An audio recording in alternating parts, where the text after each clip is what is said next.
are currently master students at Math School of Law Lisbon, but we have just been accepted at the PhD program, also at Math School of Law Lisbon. But out of curiosity, we're not Portuguese, we're both Brazilians.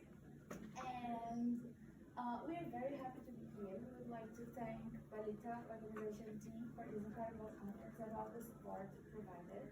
We also would like to thank our Knowledge Center, our IPSI, and feedback from our colleagues and our coordinator, Professor BILETA, the colleague of the previous speaker.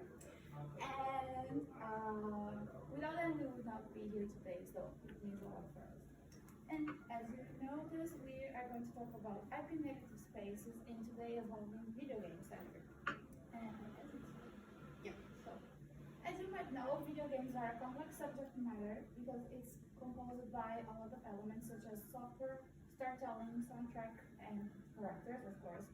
At least this was the finding of the CGU during the leading case Nintendo versus PC Box.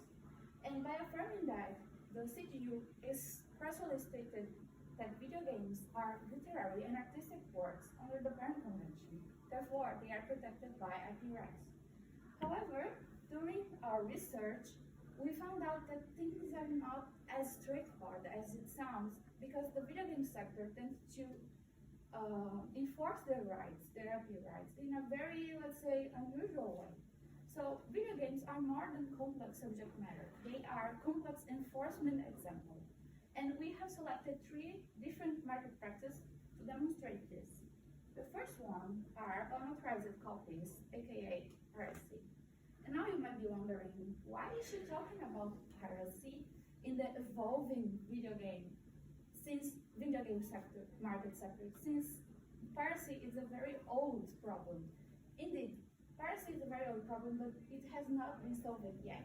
And it's part of the market and the business structure.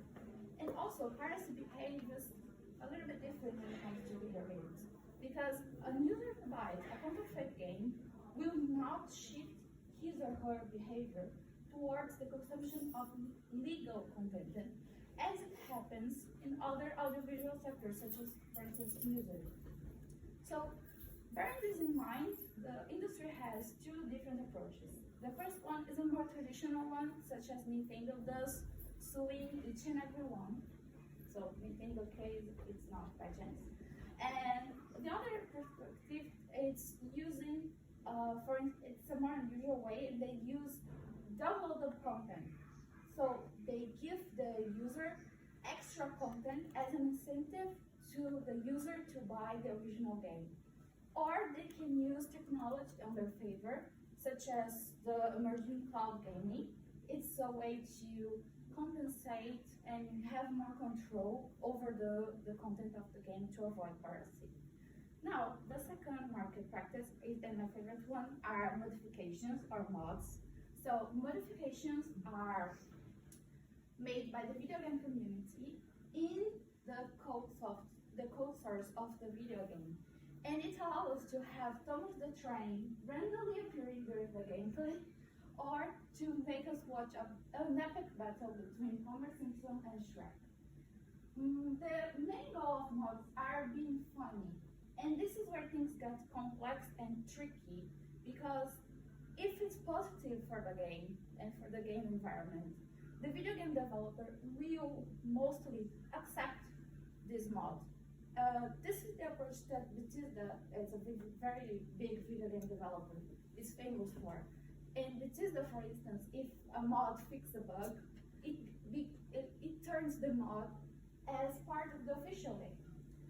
However, if a mod is not positive for the game, it has a negative impact on the video game, especially when it comes to cheating, video game developers enforce their rights with full strength. A very nice example would be Blizzard versus Bosland lawsuit saga, where Blizzard sued Bosland and accused Bosland, among other things, of copyright infringement due to a mod that was developed by Bosland that allowed players to have an uncompetitive advantage when comparing to other players that were not using the mod.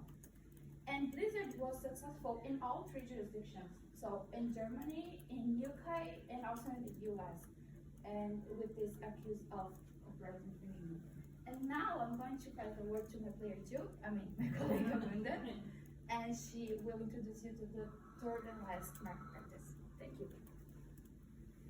So, thank you, Aline.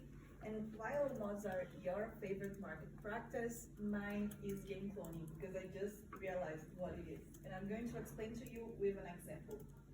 So, this is Wordle from the New York Times. I don't know if you know the game, but you have to guess a word with 6 letters, with 5 letters in 6 attempts. And if you put the right letter on the right place, it turns green. If you put the right letter on the wrong place, it turns yellow. If you put the wrong letter, it turns gray. And this is the original game from the New York Times, but there are a lot of versions of this game online. And I here put some other examples, but this is Thermal, this is the Brazilian Portuguese version of Wordle, because people don't always speak English. This is Queer, though I find it very funny because it's only with words from the Queer dictionary, as they say, so they have RuPaul in other words. And they even say it's a justification of Wordle. Here we have Waffle that has a slightly different design, but it has the same functionality. That you have to play it the same way. And you also have Primal that uses prime numbers that I cannot explain to you exactly because I'm not good with numbers, but I know they function in the same way. So they all have the same gameplay. You play them basically in the same way, trying to guess the letter with the words. And well, why did I brought to you this example? Because the New York Times are threatening to sue more than 2,000 people and companies in the US, claiming that these people and companies with these other versions of Wordle are infringing their copyrights because they say they have exclusivity over unique elements of their game, like the 5x6 grid and the green tiles to indicate correctness. And are they right in claiming that? Well, we found some case law on the subject. This is from the UK from 2006, when the UK was still part of the EU, and it is based a lot on EU law. And this is a case about Mazuma Productions, or Nova Productions versus Mazuma Games. And it was about these 2 slot machines that you can see on the side. They were pretty similar, they did basically the same thing, interacted in the same way with the user, but they were slightly different. And what the court decided in this case? They divided the game in 2 parts. The first one is the artistic work. So they said that the actual appearance of the frame, the design of the game, was not reproduction in these 2 cases, in these 2 slot machines. In the second part was the literary work, so the computer code. And in this case, they said that what is protected is the code itself, the literary work, not what the code, how the code interacts with the person. So if you do a different code doing the same thing, interacting the same way with the user, this is not an infringement. And that's what they stated in this case. And well, what are the consequences of that in the video game community for game cloning? Well, first of all, we have a lot of uncertainty within the community because they feel they don't know, actually, the developers, what is protected by law and what is not, what they can use as inspiration from other games or not. They are very uncertain about that. But they also say that giving more copyright protection would diminish the leeway for creativity and innovation. Why? Because this game cloning allow, for example, for the creation of game genres. For example, a lot of games that you have to shoot the right way, or games like Mario and Sonic, they are adventure games that functioning pretty much in the same way, but are very different from each other. And well, here the industry has some unusual paths of enforcement.